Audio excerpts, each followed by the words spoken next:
Good afternoon, everyone. I am Rika Marie at Chanza Saikadato. My first topic is all about the contributing growth factors.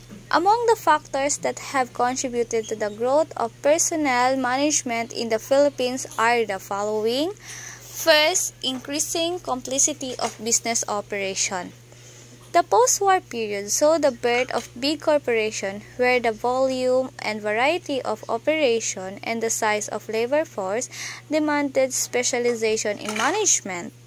The personnel specialized was called upon to formulate and carry out of organization, personnel policies and program. Ang increasing complexity of business operation, ito yung pagtaas ng demand ng isang business, especially sa pagkakaroon ng evolution bawat product na nakakatulong sa paglago ng isang business.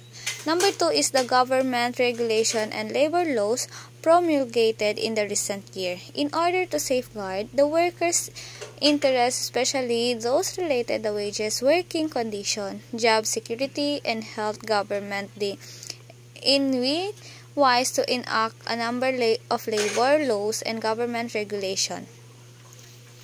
So, may sinabatas na labor law ng ang gobyerno sa mga manggagawa pagdating sa nararapat na sahod sa kanilang dapat na matanggap. Like for example, among such as laws are the women and child labor laws, the minimum wage law, the 8-hour labor laws, and the Industrial Peace Act of 1953. Number 3 is the growth of labor union. The passage of Industrial Peace Act 1953, otherwise known as the Magna Carta of the Labor, triggered the organization of labor union and the strengthening of the worker bargaining power. Pasok dito kung paano magkaunawaan ang isang kumpanya sa ibang kumpanya upang mapalago lalo ang kanilang mga business. Pasok na dyan kung paano sila makipag-negotiate at mga responsibilities na nakalaan para sa kanila. Number 4 is the influx of new concept in management. The employee welfare concept is not new, but the nature has changed from the one paternalism to that the employee rights through practices that have become institutionalized. Employees' benefits have become a verified and far-ranging, making their administrations a complex function. The facilities of the personnel department are here again utilized to handle such as the program. It is a more employees need to train about the businesses upang mas maparami ang kanilang matututunan, kaya mas nagkakaroon sila ng opportunity to handle the business or program that assigned to them. Definition of personnel and human resource management. Personnel of human resource management may be defined as the function of management concerned with the promoting and enhancing the development of work, effectiveness, and advantage of human resource in the organization.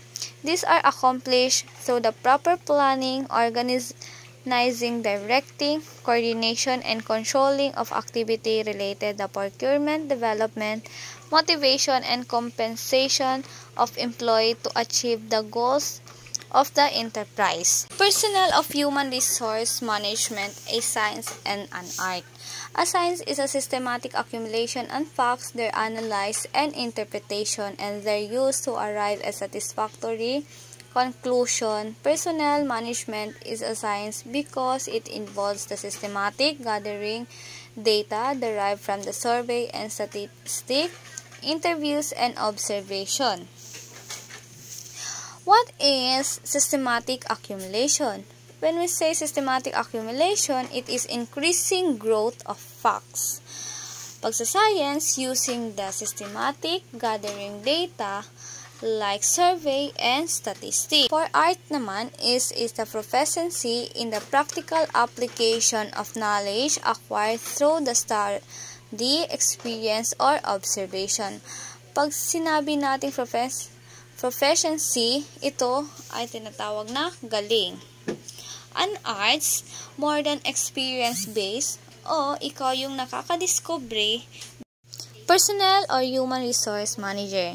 The Personnel or Human Resource Manager, who is the member of top executive group, is responsible for the formulation of personnel policies and programs, which will serve as the foundation of an efficient personnel administration in a company for it to realize its goals and objectives and allow the employees to develop their individual's career goals.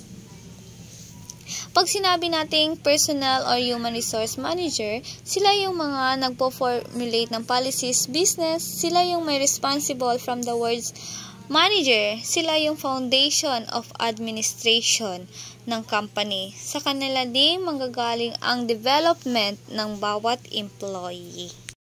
Companies hire a human resource manager because, first, help management achieve company objective and goals in the management of its human resources. Sila yung responsible at pinagkakatiwalaan para sa pundasyon ng kumpanya. Number 2, assist top management in formulating sound policies, program, and rules, and after approval, administer them fairly and efficiently. Sila yung gumagawa ng mga policies for the fair treatment, di lang sa mga employee, pati na rin sa nakakataas.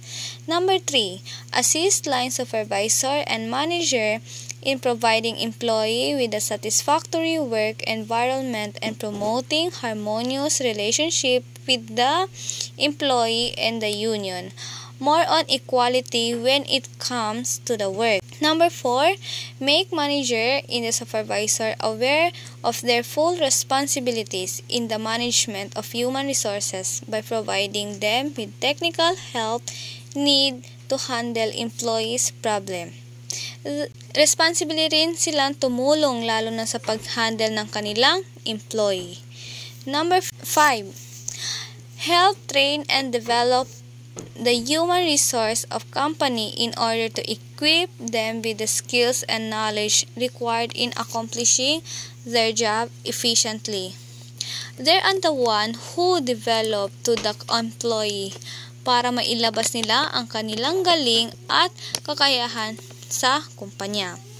Number 6, help promote understanding and good relationship between opening lines and communication between management and employee, thereby creating an atmosphere where workers can be happy and proud to belong to the organization.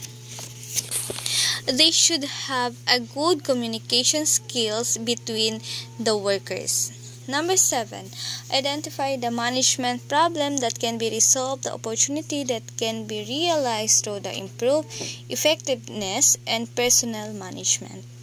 Number 8, assist management and supervisors in handling labor relation problems, utilizing his knowledge and competence on labor, government regulation, and court decision of labor relation. Number 9 is assist company in promoting the moral and motivation among its human resources. They are the one who motivates and gives a moral support to the worker in their company.